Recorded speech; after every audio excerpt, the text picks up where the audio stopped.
பாருங்க நாங்கள் இன்றைக்கு வீடியோ எடுத்த ஃபோட்டோஸ் எல்லாம் வடிவாக இருக்குது. இந்த போட்ஸ், இந்த கலர்ஸ், அந்த ஸ்வெட்டை அடிக்கிற விதம். எனக்கு இப்போ ஞாபகம் வருது. நான் லைப்ரரியிலேயுமே புத்தகம் எடுத்துகிட்டு வந்தேன். அதில் எல்லா விதமான ஸ்பீசிஸோட இதுவும் இருக்குது. ரொம்ப நல்லா இருக்கும் பார்க்கறதுக்கு. பாருங்க பார்த்தீங்க, எல்லா ஒரே ஸ்பீசிஸ்லேயே டிஃப்ரெண்ட்டான விதமான இது இருக்குது. இதை பற்றி ஏதாவது தெரியுமா உங்களுக்கு? ஆனால் எனக்கு என்ன பேருன்னு தான் ஞாபகம் இல்லை. மேபி நாங்கள் இதை பற்றி ஒரு நல்ல ரிசர்ச் செஞ்ச ஒரு ப்ரொஃபஷனல்கிட்ட கேட்டால் எங்களுக்கு ஹெல்ப்ஃபுல்லாக இருக்கும். எனக்கு நிறைய டீட்டெயில்ஸ் கிடைக்கும். பொதுவாக நீங்கள் பேர்ட்ஸை பற்றி பார்த்தீங்கன்னா எங்களோட நாட்டில் நிறைய எங்கள் நாட்டுக்குரிய ப்ரீடிங் ரெசிடென்ட் பேர்ட்ஸையே நீங்கள் நிறைய பார்க்கக்கூடியதாக இருக்கும். அதை விட ஒரு குறிப்பிட்ட காலப்பகுதியில் மைக்ரேட்டரி சீசனில் குடிபெயர் பறவைகள் மைக்ரேட்டரி பேர்ட்ஸையும் பார்க்கக்கூடியதாக இருக்கும். உங்களுக்கு தெரிஞ்சிருக்கும், புவியை நாங்கள் வடவரைக்கோளம் தென்னரைக்கோளம் என்று பிரிக்கலாம். பொதுவாக வடவரைக்கோளத்தில் இருந்து தான் நமது நாட்டுக்கு அதிகமான பறவைகள் குடிபெயர்ந்து வருகின்றன. இவற்றுள் பறவைகளை எடுத்துக்கொண்டால் குறிப்பிட்ட பறவைகள் குறிப்பிட்ட ரூட்ஸ் என்று சொல்லப்படும் பறத்தல் பாதைகளின் ஊடாகத்தான் நமது நாட்டுக்கு வருகின்றன. எமது நாட்டுக்கு வருகின்ற பறவைகள் அதிகமானவை சென்ட்ரல் ஏஷியன் ஃப்ளைவே என்று சொல்லப்படும் மத்திய ஆசிய பறத்தல் பாதையினூடாக பொதுவாக யூரோப்பியன் கண்ட்ரீஸ், ரஷ்யா போன்ற ஐரோப்பிய நாடுகளிலிருந்து எமது நாட்டுக்கு வருகை தருகின்றன.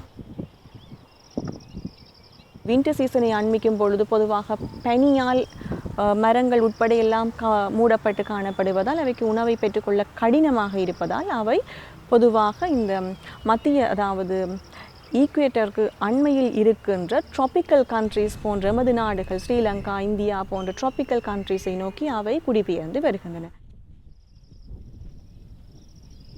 லாஸ்ட் இயர் வந்து பார்த்தீங்கன்னா மைக்ரண்ட் பேர்ட்ஸில் glossy ibises, black headed ibises, flamingos இதெல்லாம் வந்தது தான். ஃப்ளமிங்கோஸ் வந்து லாஸ்ட் இயர் ஒரு 3000 5000 பேர்ட்ஸ் உள்ள ஃப்ளாக்காக தான் இருந்தது. ஆனால் இந்த முறை பார்த்திங்கன்னா வெறும் 300 பேர்ட்ஸாக போயிட்டு. ஸ்டொப்போவர் சைட்ஸ் வந்து பொதுவாக வெட்லேண்ட்ஸ், ஈர நிலங்களை அண்மித்ததாக, ஈர நிலங்களை அண்டியதாக இந்த ஸ்டொப்போவர் சைட்ஸை ஃபாலோ பண்ணித்தான் அவர்கள் தமது குடிபெயர்தலை தொடர்வார்கள். இந்த ஸ்டோப்போவர் சைட்ஸ், அந்த வெட்லேண்ட்ஸ் எடுத்துக்கொண்டால் தற்போது பலவிதமான ஈரநிலங்கள் அழிவடைந்து போகின்றன, முற்றாக வறண்டு காணப்படுகின்றன. இவர்கள் வெறும் வழியில் காணப்படுகின்ற ஸ்டோப்போவர் சைட்ஸ் அந்த அழிவடையும் பொழுது அவர்களுக்கு அந்த பயணத்தை தொடர முடியாத நிலை ஏற்படும், அல்லது அந்த பறத்தல் பாதையினூடாக வராமல் வேறு ரூட்ஸ், வேறு விதமான மார்க்கங்களை தேடி தமது பயணத்தை தொடர வேண்டிய நிலை ஏற்படலாம். இவ்வாறு தொடரும் பொழுது அவர்கள் தம்முடைய இலக்கை சரியாக அண்மிக்க முடியாத, சரியாக சென்றடைய முடியாத நிலை கூட ஏற்படலாம், வேறு இடங்களை சென்றடையலாம். இவ்வாறு பறவைகளுடைய அந்த ரூட்ஸ் மாறுபடுவதன் மூலமாகவும் புதிய பறவைகளை சில நேரங்களில் நாம் நமது நாட்டில் அவதானிக்கக்கூடியதாக இருக்கும். பறவைகளினுடைய குடித்தொகையில் நாம் வீழ்ச்சியை காணக்கூடியதாக இருக்கிறது. அதற்கு பலவிதமான காரணங்கள் இருக்கின்றன. ஒன்று, நாங்கள் வாழிட அழிப்பை சொல்லலாம், ஹேபிட்டட் லாஸ் என்று சொல்லப்படும் வாழிட அழிப்பை சொல்லலாம். அவற்றினுடைய வாழிடங்கள் தற்போது அழிக்கப்படுகின்றன, டீஃபாரஸ்ட்ரேஷன் என்று சொல்லப்படும் அது காரணமாக இருக்கலாம், அல்லது ஏர்பனைசேஷன், தற்பொழுது அதிகளவான டெவலப்மெண்ட் ஆக்டிவிட்டீஸால் அவர்களின் வாழிடங்கள் அழிக்கப்படுவதன் காரணமாக இருக்கலாம்.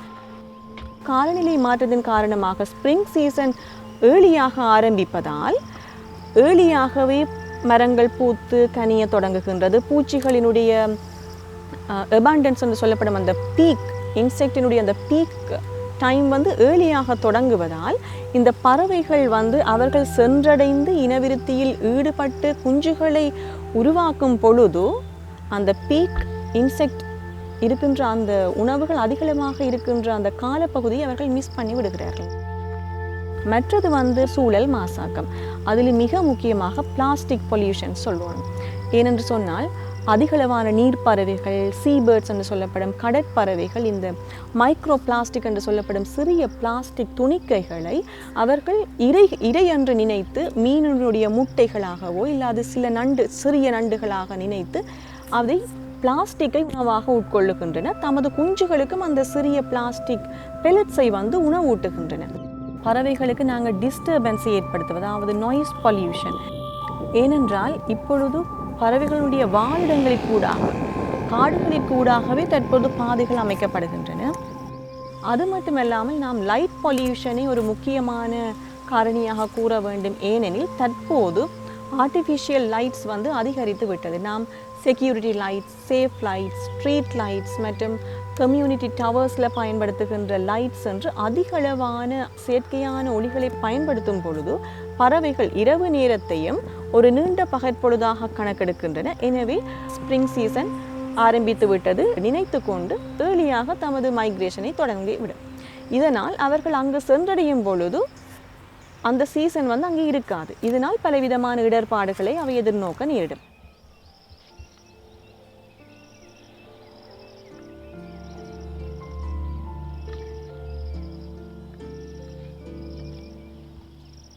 ஸோ இந்த அழகான பேர்ட்ஸில் இப்போ ஒரே நினைக்கும் போது ரொம்ப கவலையாக இருக்குது.